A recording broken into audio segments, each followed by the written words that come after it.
avec une joie que je suis venu ici à Dibobli. Je suis venu regarder moi-même pour voir ce qui se passe à Dibobli.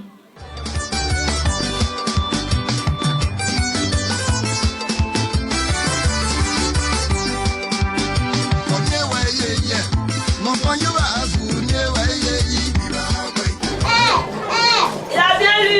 Oui. Eh ben, oui. Ma copine peut parler aussi. Ça c'est pour moi.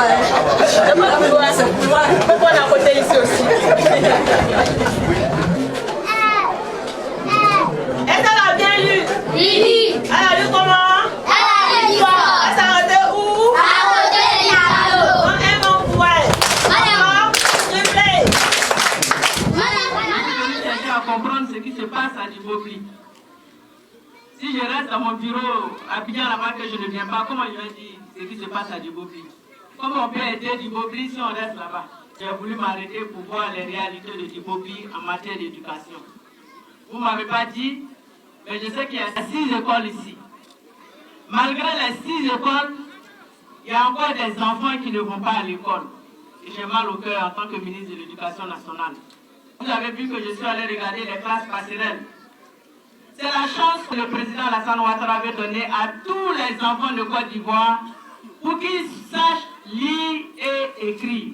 La place des enfants, c'est à l'école. Ce n'est pas dans les champs.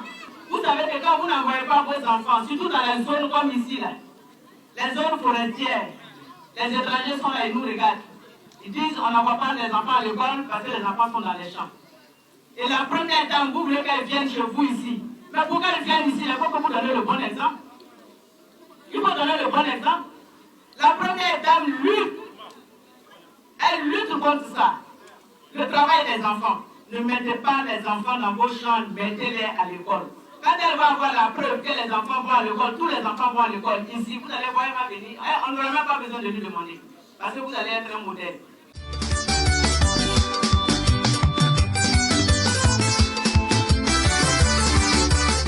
Je suis heureuse de voir que, vous voyez, au moins ils savent lire, c'est bon. Ils sont dans des conditions du village, par le jeu, par l'amusement. Ils apprennent à lire, ils apprennent à écrire. C'est la fierté du ministre de l'Éducation nationale que je suis, de voir que tous les enfants de Côte d'Ivoire peuvent accéder à l'école, doivent accéder à l'école, doivent apprendre à lire, à écrire et à compter. Et ces enfants, quand ils viennent de 9 à 14 ans, quand ils apprennent à lire, à écrire, à compter, quand ils savent le faire, il y a plusieurs niveaux. Le CP, le CE et le CM. Ce n'est pas CP1, CP2, CE1, voilà. C'est CP, CE, CM. Donc 3 niveaux. Et quand les enfants arrivent à franchir ces 3 niveaux, on les intègre donc dans le système formel, d'où l'expression classe passerelle. Aujourd'hui, on a quand même quelques enfants des classes passerelles depuis si longtemps qui sont fonctionnaires. Il y en a quelques-uns. Voilà. Je peux vous citer un qui est policier, même à côté ici à Biancouma, qui a fait au dîner. La classe passerelle est vraiment la solution pour faire revenir tous les enfants déscolarisés à l'école.